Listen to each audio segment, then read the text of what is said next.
የዛሬ ቱቶሪያችን የሚሆነው ጊትሃብ ምንድነው፣ ለምን ይጠቅማል፣ እንዴት ሪፖዚተሪ ክሬት ማድረግ እንችላለን፣ እንዴት ኮሚት ማድረግ እንችላለን፣ እንዴት ፑሽ ማድረግ እንችላለን፣ እንዴት ፑል ማድረግ እንችላለን እና ወደ ሎካል ዲቫይሳችን ደግሞ እንዴት የሰራነውን ፕሮጀክት ደግሞ ክሎን ማድረግ እንችላለን የሚለውን እናያለን ማለት ነው። ከዛ በተጨማሪ ደግሞ ሞር አድቫንስድ የሆኑ ለምሳሌ ብራንች እንዴት ክሬት እናደርጋለን፣ እንዴት መርጅ እናደርጋለን እና እንዴት ደግሞ ኮንፍሊክት ሪዞልቭ እናደርጋለን የሚለውን እናያለን ማለት ነው።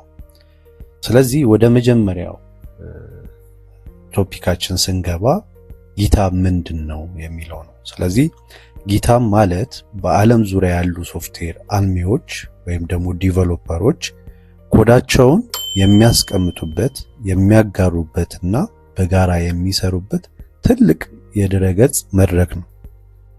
በአጭሩ ለመረዳት ለኮምፒውተር ፕሮግራመሮች እንደ ጉግል ዶክመንት ተደርጎ ሊወሰድ ይችላል። ጊትሃብ ለምን ይጠቅማል የሚለውን ደግሞ ስናይ ቨርሽን ኮንትሮል ለማድረግ ያ ማለት ለውጦችን ለመቆጣጠር በምንሰራው ስራ ላይ የምናደርጋቸውን ለውጦች በሙሉ ይመዘግባል። ስህተት ብንሰራ እንኳን ወደ ቀድሞ ስሪት በቀላሉ መመለስ እንችላለን። ኮላብሬት ለማድረግ የጋራ ስራ ለመስራት ይጠቅማል። በዓለም ላይ ካሉ ሌሎች ሰዎች ጋር አንድ ፕሮጀክት ላይ በጋራ ለመስራት ያስችላል። የሰራናቸውን ስራዎች ፖርትፎሊዮ የሥራ መረጃ ለቀጣሪዎች ወይም ለጓደኞቻችን ለማሳየት እንደ ዲጂታል ሲቪ ያገለግላል። ሌላኛው ጥቅሙ ደግሞ ኦፕን ሶርስ ወይም ደግሞ በነፃ የሚለቀቁ የሶፍትዌር ኮዶችን ለማግኘትና ለማሻሻል ደግሞ ይረዳል። የጊትሃብ አካውንት እንዴት ይከፈታል የሚለውን ስናይ መጀመሪያ github.com ላይ እንገባለን፣ ወደ ድረገጹ ማለት ነው። ወደዚህ ከገባን በኋላ እዚህ ጋር በቀኝ በኩል እንደምታዩት ሳይን አፕ የሚል አለ። ስለዚህ ሳይን አፕ ውስጥ እንገባለን ማለት ነው። ሳይን አፕ ከገባን በኋላ እዚህ ጋር ኢሜል፣ ፓስወርድ፣ ዩዘር ኔም ይጠይቀናል። ወይም ደግሞ ቀጥታ በጉግል አካውንታችን ሊንክ የሆነ ከሆነ በቀጥታ በጉግል አካውንታችን መግባት እንችላለን ማለት ነው።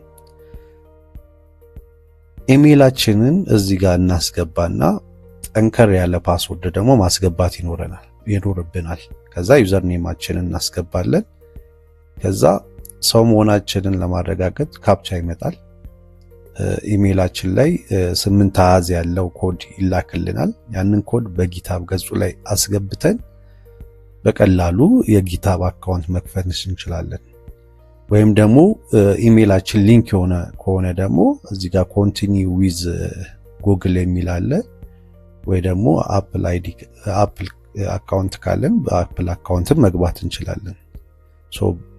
በዚህ መግባት ከፈለግን ኮኔክት ካረገው ኢሜላችን ጋር አውቶማቲካሊ ወደዛ ይወስደናል። ስለዚህ በዛ መግባት እንችላለን ማለት ነው። ኦኬ፣ ስንገባ የጊትሃብ የመጀመሪያው ፔጅ ይሄንን ይመስላል ማለት ነው፣ ሆም ፔጁ። ከዛ እዚህ ጋር እንደምትመለከቱት ክሬት ሪፖዚተሪ ይላል። ይሄ የሚያገለግለን ሪፖዚተሪ ወይ ደግሞ ፕሮጀክትን ክሬት ለማድረግ ነው ማለት ነው። ሪፖዚተሪ ማለት የአንድ የፕሮጀክት ፋይሎች በሙሉ የሚቀመጡበት ፎልደር እንደማለት ነው ማለት ነው። ኮሚት ደግሞ ማለት በኮድ ላይ የሚደረጉ ለውጦችን ሴቭ የማድረጊያ መንገድ ነው። ፑሽ ደግሞ በኮምፒውተር ላይ የሰራን ስራ ወደ ጊትሃብ ድረገጽ መጫኛ ወይ ደግሞ አፕሎድ ማለት ነው። ከዛ ሪፖዚተሪ ክሬት ለማድረግ ክሬት ሪፖዚተሪ የሚለውን በተን ነው የምነካው። ከዛ ስነካ እዚህ ጋር ኦነር የራሳችን ስም ይመጣል። ኦነሩ እኛ ነን። ሪፖዚተሪ ኔም የሚል አለ። እዚህ ጋር የፕሮጀክታችንን ወይም ደግሞ የሪፖዚተራችንን ስያሜ እዚህ ጋር እናስገባለን ማለት ነው።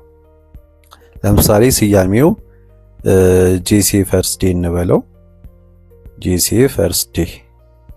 ስለዚህ እንደዚህ አይነት ስያሜ ያለው ሌላ ሪፖዚተሪ ከሌለ አቬሌብል ይለናል። ካለ ግን ያው ሌላ ስም መቀየር ይኖርብናል ማለት ነው። ድጋሚ ተመሳሳይ ስያሜ መስጠት አንችልም። ከዛ ዲስክሪፕሽን እዚህ ጋር እናስገባለን። ለጊዜው የለንም እንተው። ሬድሚ አድ እንዲያደርግልን ከፈለግን እዚህ ጋር አድ ሬድሚ ሬዲዮ በተን አለ፣ እሱን ኦን እናደርጋለን። ከዛ አድ ላይሰንስ ኖ ላይሰንስ እንለዋለን። ላይሰንስ መስጠትም ከፈለግን የተለያዩ ላይሰንሶች አሉ። ማለት የምንሰራው ፕሮጀክት በምን አይነት ላይሰንስ ይተዳደራል፣ ፍቃድ ይተዳደራል፣ ለሌሎች ምን አይነት ፐርሚሽኖች ይኖራሉ የሚለውን እነዚህ ናቸው የሚወስኑት። ኢግኖር መደረግ ያለባቸው አንዳንድ ፋይሎች ደግሞ ጊት ኢግኖር ውስጥ ኢግኖር ለማድረግ አድ ለማድረግ ከፈለግን እዚህ ጋር ኢግኖር ማድረግ እንችላለን፣ አድ ማድረግ እንችላለን። ስለዚህ ለአሁኑ አያስፈልገንም። ክሬት እናድርግ ሪፖዚተሪያችንን ማለት ነው። ስለዚህ ፐብሊክ ነው ያደረግነው ሪፖዚተሪያችን። ፐብሊክ ማለት ሁሉም ሰው ያየዋል ማለት ነው። ፕራይቬት ካደረግን እኛ ብቻ እና የፈቀድንላቸው ሰዎች ብቻ ናቸው የሚያዩት ማለት ነው። እዚህ ጋር የሪፖዚተሪያችን ሬድሚ ባይ ዲፎልት የሪፖዚተሪያችን ስያሜ ነው የሚሆነው። ግን ሬድሚያችን ማለት ስለ ፕሮጀክታችን ያለው ዶክመንቴሽን ነው። ስለዚህ ዶክመንቴሽናችንን እዚህ ጋር እናስገባለን ማለት ነው። ኮፒ ማድረግ ከፈለግን የሪፖዚተሪያችን ሊንክ ያለው እዚህ ጋር ነው። ይህንን ተጠቅመን ኮፒ አድርገን ጀስት ሎካል ተርሚናላችን ላይ መጠቀም የምንፈልግበት ሰዓት ክሎን አድርገን ለመጠቀም ይረዳናል። ሪፖዚተሪ ክሬት ማድረግ ይሄንን ይመስላል።